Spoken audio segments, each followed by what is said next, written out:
Right. Papireddy గారు, అంటే తెలంగాణ రాజకీయాలకు సంబంధించినటువంటి ఈ మధ్యన సినిమా వ్యవహారాలు, సినిమా వాళ్ళకి రాజకీయ నాయకులకి ఒక వైరుధ్యం ఏర్పడింది, లేకపోతే ఒక్కొక్క వార్ స్ట్రేంజ్ వార్ నడుస్తుంది. ఇట్లాంటి అంశాలు మనం చాలా చూసాం, అల్లు అర్జున్కి సంబంధించో లేకపోతే కొన్ని అంశాలు.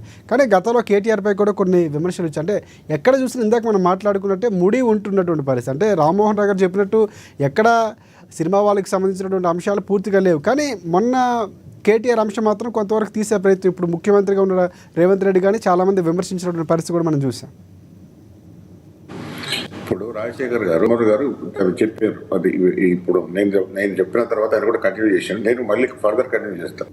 ఇప్పుడు విషయం ఏంటంటే, ఇక్కడ రాజకీయాలకు ఎప్పుడైతే ఈ సినిమా యాక్టర్స్ ఉన్నంతసేపు పంచాయతీ ఉంటుంది. ఎందుకంటే వాళ్ళు ఇప్పుడు అన్నాడు ప్రభుత్వ వృత్తి వాళ్ళది, వాళ్ళ వ్యవహారం. అక్కడ ఏమైనా చిన్న జరిగినా కూడా అది సినీ ఫీల్డ్ మాత్రమే అక్కడికే ఉంటుంది. ఎప్పుడైతే సినీ యాక్టర్స్ అంటే నటులు కానీ నటీమణులు కానీ రాజకీయాలకు వచ్చినప్పుడు రాజకీయాలు ఎప్పుడు కూడా దుమారం ఉంటుంది, పబ్లిక్ స్కూటీని ఉంటుంది, అనేక రకాల ఉదాహరణకు హలో హలో వినపడలేదు కదా?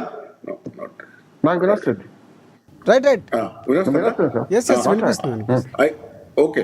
అయితే అదే మీరు ఎన్టీ రామారావు చూడండి, 1983 ముందు ఎన్టీ రామారావు గారిని ఏమనలేదు, ఎందుకంటే ఆయన నటుడు, మహానటుడు, ఆయన మిగతా విషయాలు పోలేదు. కానీ ఎప్పుడైతే 83 తర్వాత రాజకీయాలు అంటే 82 రాజకీయాలకు వచ్చి రాజకీయ పార్టీ పెట్టి అయిన తర్వాత ఆయన అనేకమైన విమర్శలు వచ్చినాయి. ఈవెన్ సినీ ఫీల్డ్లో ఉన్న వాళ్ళు కూడా పెద్ద ఎత్తున విమర్శ చేశారు. కాబట్టి రాజకీయాలు వచ్చిన తర్వాత ఈ విమర్శలు అనేవి సహజం. ఏ వృత్తిలో ఉన్న వాళ్ళైనా కూడా రాజకీయాలకు వచ్చిన తర్వాత రాజకీయాలలో విమర్శను ఎదుర్కొనడం కానీ విమర్శలు రావడం కానీ సహజం. కాబట్టి అయితే ఇక్కడ జరుగుతున్నది ఏంటంటే, ఇప్పుడు సినీ గ్లాబర్ను ఉపయోగించుకొని రాజకీయాలకు రావడం గెలవడం అనేది ఇక్కడనే కాదు, మన ఒక తమిళ సినీ ఫీల్డ్ లేకపోతే తెలుగు సినీ ఫీల్డ్ కాకుండా తెలంగాణలో ఎందుకు రాలేదంటే, తెలంగాణలో సినీ ఫీల్డ్ లేదు. ఇంతవరకు కూడా సినీ ఫీల్డ్ మూలాలు తెలంగాణ లేవు. ఆంధ్రప్రదేశ్ తెలుగు వాళ్ళ పేరు ఉన్నా కూడా ఆంధ్ర ఫీల్డ్, అది కూడా మళ్ళీ ఆంధ్రాలో కూడా బై అండ్ లార్జ్ ఒకటే కులంతోని దానికి ముడిపడి ఉండే. ఇప్పుడు కొంత కాపు వర్గాలు కొన్ని వస్తున్నాయి, కానీ దాని నేపథ్యం అది మనకున్న తెలుగు సినీ నేపథ్యం. ఇప్పుడు మనం నార్త్ ఇండియా పోతే తెలుగు ఫీల్డ్ లో ఉన్నా కూడా హిందీ ఫీల్డ్ లో మన లెక్క అక్కడ అంత మునపల్లి లేదు. కానీ అక్కడ కూడా యాక్టర్స్ పోటీ చేయడం గెలవడం, చాలా మంది రకరకాల పార్టీ, కొన్నిసార్లు కాంగ్రెస్ పార్టీ సినీ గ్లామర్ను వాడుకొని సినీ యాక్టర్స్ వాడుకొని ఎంపీలుగా పెట్టడం. ఉదాహరణకు సునీల్ దత్ చాలా రోజులు కాంగ్రెస్ పార్టీలు ఉండే, అట్లాగే ఇప్పుడు ఏమమ్మాలని బీజేపీలు ఉన్నది. అట్లా లెక్క పెట్టుకుంటే చాలా మంది దాదాపు డజన్స్ ఆఫ్ అటు ఇటు చంద్రశేఖర్ సిన్హా వచ్చిండు, రాజేష్ ఖన్నా వచ్చిండు, గోవిందా వచ్చిండు, ఇంకా చాలా పేర్లు ఉన్నాయి. ఇప్పుడు ఈవెన్ జయా బహదూరి కూడా ఉన్నది.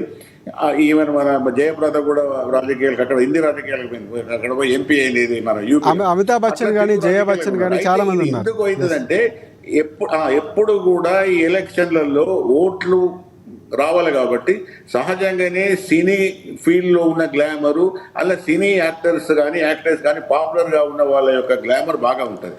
కాబట్టి ఇవాళ అన్ని రాజకీయ పార్టీలు కూడా దీన్ని వాడుకోవడానికి ప్రయత్నం చేస్తున్నాయి. బీజేపీ కానీ కాంగ్రెస్ కానీ ప్రాంతీయ పార్టీలు కానీ ఇవి కూడా. ఎందుకంటే వీళ్ళు సినీ యాక్టర్స్ వస్తే పెద్ద ఎత్తున క్రౌడ్ అవుతుంది, పెద్ద ఎత్తున జనాలు వస్తారు, పెద్ద ఎత్తున సభలు విజయవంతం అవుతాయి. వాళ్ళు చెప్పేది జనాలు వింటారు, అంటే ఫ్యాన్స్ ఉంటుంది, సపోర్ట్ కొడతారు, కొంత సపోర్ట్ చేసే అవకాశం ఉంటుంది. కాబట్టి ఇవన్నీ కూడా అన్ని రాజకీయ పార్టీలు కూడా ఏదో ఒక మేరకు అన్ని రాజకీయ పార్టీలు కూడా ఈ సినీ రంగంలో పనిచేస్తున్న గ్లామర్ను వాళ్ళు వాడుకోవడానికి ప్రయత్నం చేస్తున్నారు.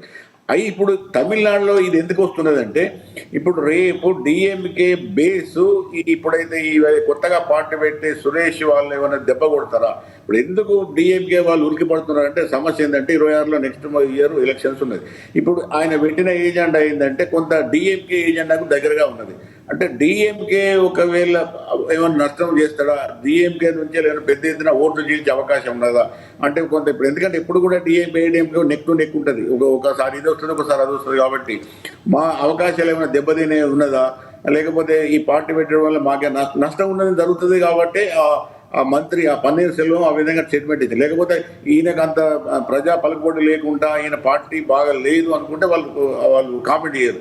ఆయన వాళ్ళు కామెంట్ చేస్తానంటే నాట్ వంటి వాళ్ళు అర్థం చేసుకున్నది ఏంటంటే ఈ పార్టీ ఏదో కొంత మేరకు డిఎంకేకు నష్టం చేసే అవకాశం ఉండొచ్చు కాబట్టి వాళ్ళు ఉలికి పడుతున్నారు, స్టేట్మెంట్ చేస్తున్నారు. ఈ పార్టీని డిఫేమ్ చేయడానికి లేడీస్ నేమ్ ఇప్పుడు కూడా నేను మొన్న మళ్ళీ ఇప్పుడు ఇంతకుముందు మళ్ళీ మాట్లాడుతున్నా. సినీ ఫీల్డ్లో మొన్న ఆ మధ్యన మనకు తెలుగు సినీ ఫీల్డ్లో కూడా పెద్ద దుమారం లేచింది.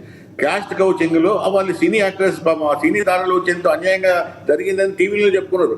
కాబట్టి ఎప్పుడు కూడా ఈ విలువలు సినీ రంగంలో కూడా మనకు బయటికి ఎంతో గొప్పగా సినిమాలు తీస్తారు, కథలు చెప్తారు, అన్ని చెప్తారు. కానీ వాస్తవ సినీ ఫీల్డ్లో వాళ్ళ రాజకీయాలలో వాళ్ళ జీవితాలు చూస్తే చాలా అన్యాయంగా ఉంటాయి. కాబట్టి ఇవన్నీ కూడా ఎందుకంటే ఈజీ టార్గెట్, ఆడవాళ్ళని ఈజీ టార్గెట్. ఇప్పుడు మీరు అన్నట్టు ఇప్పుడు ఏది కేటీఆర్, రకుల్ సింగ్ అని, లేకపోతే ఇది ఆయన నాగార్జున కోడలు సుమంత ఆయన పేరు నాగబాబు గారు, నాగార్జున ఏదో ఉన్నదంట, నాగ కొడుకు నాగ చైతన్య, సుమంత ఇవన్నీ ఏంటిదంటే ఈజీగా సమంత ఈజీగా జనాల అటెన్షన్ అట్రాక్ట్ చేయడము, ఒక విధమైన ఎప్పుడు సెన్సిటివ్గా ఉంటుంది కాబట్టి ఇష్యూ కొంత ఎక్కువగా దాని మసాలా రకరకాల అది పులిమి వాళ్ళ సోషల్ మీడియా వచ్చాక ఈ విషయాలు ఇంకా ఎక్కువ విస్తృతంగా ప్రచారం అవుతుంది.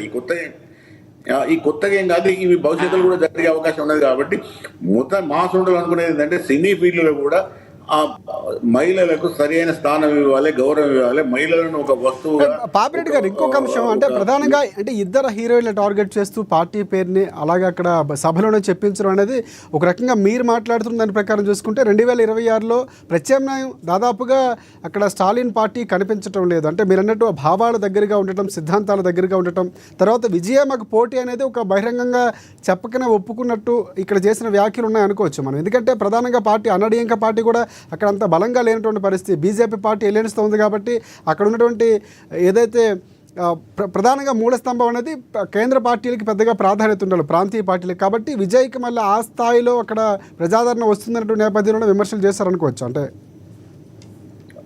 ఇప్పుడు లేకపోతే రాజకీయాలలో ఏవాళ్ళన్న పార్టీ పెట్టి దానికి ప్రజాస్పందన లేకుంటే, ప్రజలు పట్టించుకోకపోతే మిగతా రాజకీయ పార్టీలు కూడా పట్టించుకో.